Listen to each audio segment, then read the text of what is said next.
সেই নির্মম কাহিনীগুলা সময়ের চক্রে হয়তো আমরা বলে গেছি কয়েক সাগর রক্তের সেই রক্ত দাগগুলোর কথা। এই ঈশ্বরাজ্য বাংলাদেশে কত ইস্যু আসছে আর যাচ্ছে, কে কার খবর রাখে? অথচ হে ফিলিস্তিন, তোমাকে দেখার আগে জানা ছিল না মানুষের পা কেড়ে নিলে তার পিঠে গজায় ডানা।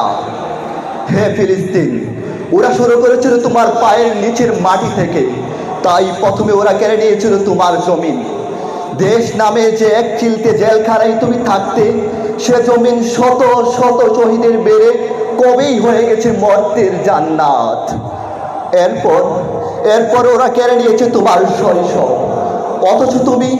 অথচ তুমি কখনো শিশুই ছিলে না। হে ফিলিস্তিন, তুমি ছিলে সেই জান্নাতের সবুজ আবাবিল। আব্রাহার হস্তে বাহিনীর উপর কঙ্কর ছুঁড়ে যেভাবে তস নস করে দিয়েছিল, আজ তাবৎ পৃথিবী জানে তুমি সেই আবাবিল। একই কায়দায় ছুঁড়ে মারো কঙ্কর আব্রাহার ব্যাটেল ট্যাঙ্কের দিকে। হে ফিলিস্তিন, তোমাকে তো ছেড়ে দেওয়া যায় না। এরপর ওরা কেড়ে নিল তোমার তারুণ্য। তোমাকে জেলে পুরো ওরা ভেবেছিল শুকনো পাথার নিচে ওরা রুখিয়ে রাখবে।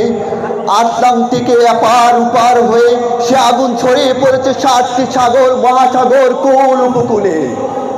হে ফিলিস্তিন, তারপর তোমার দীপ্ত পদমারে যখন কেঁপে কেঁপে উঠতে শুরু করছে জেরুজালেমের প্রাচীন দেওয়াল, ঠিক তখনই ওরা কেড়ে নিয়েছে তোমার অনিন্দ জোড়া সুন্দর পা দুরা। হে ফিলিস্তিন, সাধ্য আছে কার? কিভাবে থামাবে ওরা তোমার 4 চাকার হুইল চেয়ার?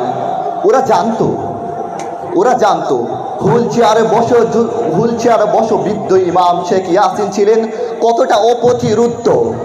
সেই বৃদ্ধকে হত্যা করতে যারা হেলিকপ্টার গানচিন থেকে মিসাইল ছুঁড়ে মেরেছিল, তারা তোমার এই উদ্ধত যৌবনের কাছে কেবল কাপুরুষ অসহায়। হে ফিলিস্তিন, হে ফাদি আবু সালাহ, হে পাথর ছোড়া আবাবিল, ওরা জেনে গেছে তোমার প্রাণশক্তির উৎস। ওরা জেনে গেছে তোমার প্রাণশক্তির উৎস। তাই আজ ওরা কেড়ে নিয়েছে তোমার সুন্দর জীবন কানা।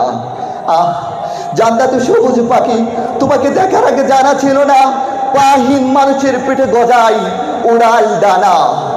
আমরা জানি তুমি